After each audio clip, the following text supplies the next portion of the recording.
Yeah, I got you totally handled. No, we'll be fine. You know, it'll be like you're just right even there. You're just there in the video with me. No, we'll be good. I'll take care of it for you. Like white on rice. Like white and nerdy. I got this. I am all over this in a bag of chips with a side of schmear or something. Oh yeah. No worries. Alright. Bye-bye. Hello, Nerdfightastic. My name's Aaron, and I am taking over.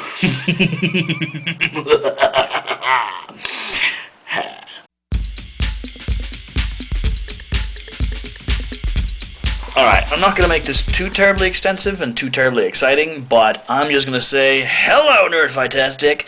You're my heroes. Yeah. Can't even wink. Can I wink correctly? Yeah. I don't even know if I'm winking.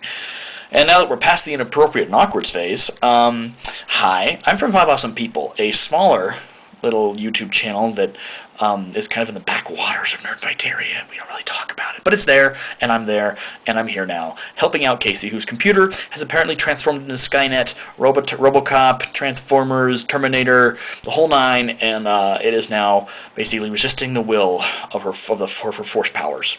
And I am here to, in place of her, to show you some John Green footage. You're going to be absolutely wonderful. You're going to love it, darling. Just absolutely love it. Now that I'm done doing my Robin Williams impression in Mrs. Doubtfire, we're going to move on to the point where I roll the footage, and I'm just going to explain that apparently her footage is there, but her computer doesn't have sound. So here I am to share with you the footage that I took the night before Mr. John Green traveled to Tejas, or Texas in other places, and met Casey. So you're getting kind of a preview of what it may have looked like versus, you know, the crazy surprises that Texas probably threw at him. But basically the same thing. It was a lot of fun. It was a good time. We had a lot of Nerdfighters show up in Denver. Actually, it was up in Boulder, but we had a lot of Nerdfighters show up. It was awesome. Standing room only. A lot of people, crazy fun people, high schoolers, college students, some people my age. Kind of felt like the old wizened, you know, Gandalf in the corner of the room, but you know, what can you do? And it was good times. The cursing probably was a little I can't speak English today. The cursing was a little bit too much for me, and I know I'm a prude probably by saying that, but I was like, they're like elementary kids. Whatever. It was a great event, a lot of fun. That's the only thing I was like, really? But, you know, hey, it's, you know, preteen / young adult fiction. You know, this is what the kids are doing these days. They're hippity and they're happy and then they're cursing and bursting and whatever. I don't even know what I just said. But I'm going to roll the footage before I make a further fool of myself. And abuse the English language. Okay? Alright, here's that footage you've been looking for. I've been bumming around this way too long.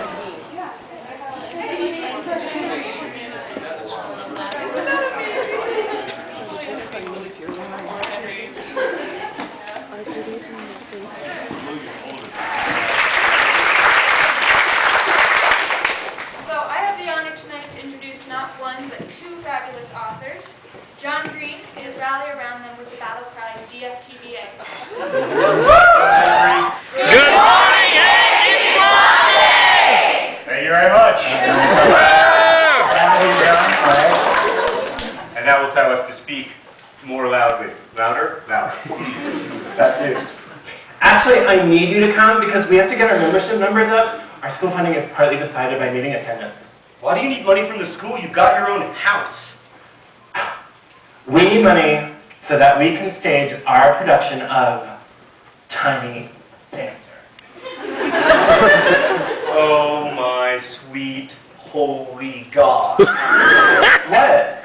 Tiny Dancer is this musical which was written by Tiny. It's basically Tiny's slightly fictionalized life story, except it is sung, and it is I don't use this adjective lightly, but it is the gayest single musical in all of human history, which is really saying something. And by gay, I don't mean that it sucks. I just mean that it's gay. It's actually, as musicals go, quite good. We're not that close. Maura is the kind of friend I enjoy swapping doomsday scenarios with. She's not, however, someone who makes me want to prevent doomsday from happening. Okay, so that was a fun little nerd fighter event we had in Boulder. It's the first time John Green has ever come to Denver / Boulder / Colorado, so it was pretty flippin' sweet. And I got a full joy of it. I didn't get to get it signed because I had to be back in Denver, which is like an hour away, because, you know, I have to work in the morning at 4:45 in the morning, which is awesome, but I didn't want to be like, and be all zombie-like, because they might actually, you know, do something about that. So, that's the story, and I'm sticking to it. Until next time, which I don't know if there'll be a next time after this little crazy insanity-filled video, but it's been a pleasure subbing for you today, Casey. And so, Scott, we will see you tomorrow. And odd fact, Scott, that I didn't mention, or I should have mentioned, or I haven't mentioned, if that was confusing at all, you actually were in Denver before you moved to whatever far-off land you were at.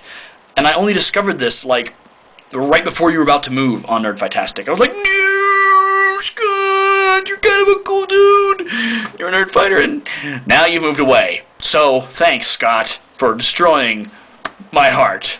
I would do a jump cut crying scene as Sarah did, but it just wouldn't be as cool or good or hilariously entertaining.